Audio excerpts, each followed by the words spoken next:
Chapter 370, Escape I. We started off fairly well.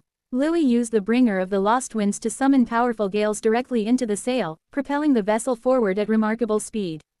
My sand constructs only accelerated our pace further, piling the heavy oars, rowing non-stop. Michael would occasionally change places with me to maintain them and give me a rest from time to time. Whenever that happened, I would climb up to the deck to take his place at the lookout alongside Kong. Here's a surprising fact. Alexia was astonishingly good at telling whenever we were drifting off course. She explained that she could extend the range of her aura field far enough to notice subtle changes in the deep ocean swells. According to her, navigating the lake felt like following a winding road through dense fog. While she could not see very far ahead, she could still sense when we were slowly veering off the path by just studying the currents. And that was how a blind girl became our sea navigator. She stood near the prow of the vessel and barked orders, basically doing what she was already good at, bossing others around. Of course, we also used the bleeding moon behind us as our compass point, since we needed to travel in the opposite direction from it. It was Vince's duty to keep checking on that. Ray, on the other hand, was assigned to act as our living cannon. Whenever something floated too close for our comfort, he was free to open fire at will. And at last, there was Juliana, who had been tasked with assisting everyone else in their duties. One moment she would help Lily manage the sail, the next she would change places with Vince, and shortly afterward she would be standing beside Ray, launching Kanai at supersonic speeds. The girl was constantly multitasking. So you could understand why we were confident that we would reach the Golden Sanctuary without too much trouble. Our vessel continued to cut through the savage waters of the Lake of Grief with slow ease, racing forward at full speed. But before long, we were reminded why confidence almost always comes before a fall, especially inside a death zone. You see, the Lake of Grief was not some normal ocean like the Pacific. It had been formed from the literal tears of a fallen angel. Because of that, the monsters that survived within its deeper reaches were creatures truly worthy of calling that dreadful sea their home. Each one of them was an apex predator in its own right, and none of them could be considered ordinary by any standard even in their own ranks. Lily's winds carried our ship swiftly, but sometimes they were simply not swift enough. She was now capable of gazing into both the past and the future for nearly the span of a full minute. Yet there were moments when even that was insufficient. Also, Alexia perceived the world through her aura sight. That meant she did not see you, she saw the life energy being emanated from you. Her range was extensive as well. So in the middle of that vast sea, where there was nowhere to hide behind, she was capable of gazing deep into the silver waters to notice the presence of leviathans long before they struck. And then we had Kong. His senses were not quite as extraordinary in the middle of the ocean as they were on land, but his hearing and intuition were still just as uncanny. With so many people capable of predicting any sort of danger, one would assume that we were practically invincible, that there's no way anything could have snuck up on us. For a time, that assumption seemed almost true. But after the first few days, things began to change. At first, we started getting ambushed by abominations skilled enough to completely hide their presence, while also being quick enough to render any form of foresight useless. Because so what if we detected them coming? We still couldn't get away from them in time. Basically, it was getting harder now. Though the problem was still manageable compared to what awaited us later. After all, up until then we could still identify the obstacle and fight our way through it. The real challenge began on the 5th day. The crimson moonlight had been growing dimmer and dimmer over the previous nights until it eventually vanished altogether. It happened slowly, over the course of several days. One night the moon appeared slightly paler. The next night it seemed thinner. After that, it dimmed further still, until it was looking like a dying coal buried beneath layers of ash. And then, one evening, it simply was not there anymore. The sky above us turned into a vast, colorless void, while the lake below seemed to swallow what little light remained. Darkness above and darkness below. We tried to convince ourselves that everything was fine. Nothing had truly changed in the way anything mattered. The winds still filled the sail. The ship still creaked forward across the water. The lake still continued to part beneath the hull like any other sea. But the absence of the bleeding moon altered something far deeper than simple visibility. It altered the very feeling of the world. Before that moment, even within the Lake of Grief, there had always been a distant crimson glow stretching across the silver waters. It served as a faint reassurance that the sky still existed above our heads and that we were not completely alone within that grim expanse. Now there was nothing at all. The sky had become vast and depthless, and the lake mirrored that emptiness perfectly. We were now sailing through a world that seemed to have lost both its ceiling and its floor. And the longer we continued, the more threatening the dark ocean really began to feel. The waters of the Lake of Grief had never been calm. Even earlier they had shifted restlessly, swelling and dipping like something enormous was breathing beneath the surface. But now the waves had grown stranger. Sometimes the ship drifted through stretches where the water felt thick and sluggish, almost resistant, as though we were sailing through a liquid far heavier than seawater. At other times the lake would become unnaturally still. The waves would flatten so completely that our ship appeared to have been suspended between two endless abysses. During those moments the world felt wrong in a way that is difficult to explain for me in words. You could only know what I'm talking about if you've ever sailed the ocean in the dead of night, with no land anywhere in sight and not a spark of light to illuminate the pitch-black darkness. In that sinister setting, the creaking of the hull sounded too loud. The wind striking the sail sounded too loud. And occasionally the surface of the water would ripple outward in slow circles, as if whatever unimaginably large thing that was there beneath the sea was shifting. We never saw what caused those ripples for ourselves. But we felt its existence. On the third night after the moon disappeared, we began hearing whispers. Or at least, that is the only word I can use to describe them now. In reality, those whispers did not come from any particular direction. They did not even resemble voices in the usual sense. They felt more like, I don't know, like something alien brushing against the edges of our awareness, far too faint to be audible and yet far too tangible for us to ignore. We tried to blame it on exhaustion. Everyone aboard the ship was already worn thin by the taxing voyage. And the constant danger surrounding us, that constant need to always be on high alert, was already taking a toll on our minds. We were also fighting monsters on a near-daily basis. Under those circumstances, it was easy to dismiss any strange sensations as simple fatigue or stress. But it just kept happening. The feeling would come when someone spent too long alone, staring into the dark water or standing watch beneath the empty sky. We would clearly hear faint murmurs in that quietness. Sometimes they sounded like a woman crying. Sometimes they sounded like the laughter of a child. Most times they sounded like someone you knew calling your name from far away, though the voice would always be too distorted and too far away to recognize with certainty. Whenever someone turned their head to listen more carefully, the whispers vanished immediately. Yet the unease they left behind by them lingered. Those effects not only kept worsening as the days passed, but they were also more pronounced on some crew members than others. Vince, more than once, tried to jump into the water.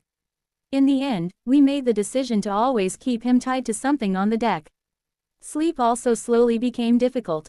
Those who managed to doze off often woke only minutes later with the uncomfortable sensation that something had been standing nearby, quietly watching them breathe. Once or twice Michael claimed that he had seen shapes moving along the surface of the water. Not beneath it, on it, thin silhouettes walking silently atop the lake, their bodies long and scrawny like scarecrows wandering through a field of darkness. The unsettling part was that everyone else had noticed them as well. But whenever we tried to look directly at those figures, they vanished without leaving even a ripple behind. After a while, we stopped pointing them out to each other. There was no real purpose in acknowledging something that you could never truly see. Chapter 371, Escape 2. Days blurred together in that darkness. The lake became colder and quieter with every passing hour. Even the wind began to weaken. Lily had to force the vessel forward with increasing effort, as though the air itself had grown reluctant to move. Creatures still attacked us from time to time, though even those encounters began to feel strange. Some monsters came from below, vast shapes erupting from the water with teeth and fins and armored scales, but others were far less corporeal. There was this one time when I sat down and had a long conversation with Alexia about her family. It was completely dark, so of course I could not see her. We spoke for several minutes while leaning against the railing. Then I walked to the other side of the deck, and found Alexia standing there. When I asked her about it, she swore she had never had that conversation. She had not even moved from her position during that hour. Countless incidents like that happened to others as well. They'd describe a conversation they clearly remembered having, only to find that the person they had it with could not recall a single word. By the 11th day, we were certain. Something had climbed aboard our ship and was now among us, watching and interacting with us in the dark. Whatever it was, we had no idea what it wanted. It was not attacking us directly, or perhaps it was, in its own way. After the mindfuck of a nightmare that the God who eats us had already put us through, we could not have been certain of anything anymore. It was a messed up situation all on its own. But at the same time, our ship also began getting regularly ambushed by a pack of humanoid monsters. They were tall creatures with elongated limbs and webbed fingers, their vicious maws filled with rows of shark-like sharp teeth.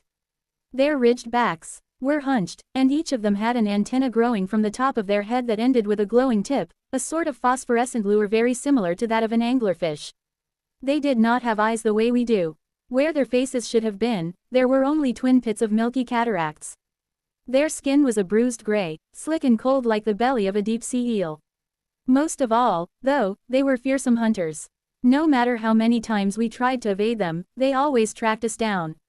They would emerge silently from the black waters and circle the ship like predators testing their prey before jumping onto the deck. But the worst thing about them was their stench. They smelled of old salt and rotting filth, a cloying odor that filled your lungs until you felt as though you were drowning while standing upright. We fended them off many times. They returned every single time. Leviathans and sea giants were difficult enough to deal with, but it was the relentless persistence of those creatures that nearly broke our spirits. I cannot say exactly when despair began to settle into the crew. It crept in gradually, in much the same way that the darkness had crept into the sky above. At first, we spoke less. Then we stopped laughing. Eventually even the smallest sounds, like an oar scraping wood or a rope tightening against the mast, started making everyone flinch as though expecting something worse to follow. The Lake of Grief had lived up to its name. Not through violence alone, but through the slow and tortuous erosion of hope. There were moments during that voyage when the world felt so empty and so quiet that I genuinely wondered whether we had already died and were now drifting through some forgotten afterlife. Even my own thoughts felt distant and lethargic, as if it was tiring to even think. My body continued moving out of habit more than intention, maintaining the sand constructs, taking turns at the lookout, watching the water stretch without end in every direction, though there was little to see in that oppressive darkness. It was one of the few times in my life when I was genuinely afraid. No matter how much I tried to suppress that fear, the effort was always in vain. But I still had to fight, because the others were doing the same. So I did. So we all did. Ag, I don't even want to remember the rest of that journey. It was, without question, one of the most helplessly depressing things I had ever experienced. Forget it. I won't bother with the details about how the rest of the voyage went. Just know that it was hell. The experience left so many scars on all of us, we were exposed to so much trauma on that trip, that we had to eventually be placed on mandatory therapy once we returned. The good thing was that we did return. After 30 days of continuous sailing through that cold and darkness, through that savage and horror-infested ocean of tears, we made it to the Golden Sanctuary, the stronghold of one of the most powerful families in Earth's history. At the end of our long odyssey, the den of Theospanes was finally in sight. At first, the sanctuary looked like nothing more than a soft glow far away in the dark, a dull golden shimmer rising from the horizon like the last ember of a dying fire. But as we got closer, the glow slowly expanded into towering cliffs veined with luminous gold, their surfaces reflecting faint light across the black waters. And there it was. We should have been cheering and shouting in triumph, celebrating the fact that we had finally escaped the danger. But we were doing none of that. Because the truth was that we hadn't yet escaped the danger. There was still a monster on our tail. It was a giant, of the dark sea, something we had barely managed to avoid several times before, thanks to Lily. But now we could not avoid it anymore. It had caught up to us. We were only a short distance from the sanctuary when the lake suddenly exploded around us. The water under the ship didn't rise as much as it just tore open. A massive whirlpool formed all around us, trapping our vessel at its center. The currents dragged the ship in tightening circles while something titanic surged upward from the depths with unstoppable force. Tentacles. Dozens of enormous tentacles erupted from the lake in a turbulent storm of writhing limbs and raining seawater. Each tentacle was as tall as a multi-story building and thicker than our ship's mast, covered in wrinkles and suckers that flexed and twisted like some sort of biological machinery. They moved with terrifying speed. I fired bolts of destructive lightning from my Vajra. Ray unleashed a volley of supercharged explosive lances. Juliana also responded with her own barrage of kunai. Michael, who was now wielding the serrated discus called the Heaven-Cutting Chakra, joined the struggle as well. The enchantment on that disc allowed it to spin faster the more essence its wielder poured into it. That, combined with the nearly indestructible metal it was forged from and the natural ability to return to its bonded user that all soulbound artifacts possessed, made it a remarkable weapon. Yet none of our ranged attacks inflicted any real damage on those tentacles. We could only brace ourselves as one of them slammed into the hull and split the wood apart instantly on contact. Then another wrapped around the mast and crushed it like brittle bone. The deck buckled beneath our feet as the whole vessel was shredded piece by piece in real time. The golden sanctuary was right there, close enough that I could see the pale sand along its rocky coast. But the creature beneath us was so vast and powerful that it might as well have been a force of nature. In the end, our ship was destroyed before it even had the chance to sink. Wood splintered and ropes snapped. The keel was cracked in half, and the entire watercraft was crushed like a toy boat. The towering tentacles continued splashing through the submerging wreckage. Everything I remember after that point is in hazy bits and pieces, like a fuzzy dream. One moment I was standing on the deck, the next I was choking on the bitter taste of the lake's saltwater while broken planks floated all around me. Then something happened. I am not entirely sure what it was. Perhaps another massive tentacle broke through the surface nearby. But whatever it was, it sent a rising tsunami crashing over everything. I was caught up in it. The world turned upside down. Sky and water spun over each other while the sinking debris slammed into me from every direction. Someone's scream cut through the roar of the whirlpool before abruptly disappearing beneath the thunder of crashing waves. I tried to keep my head above the water, but the current kept dragging me under until I slammed into something solid. For a split second, I thought it was one of the tentacles. I remember kicking and wriggling in blind panic until my hand struck a rock.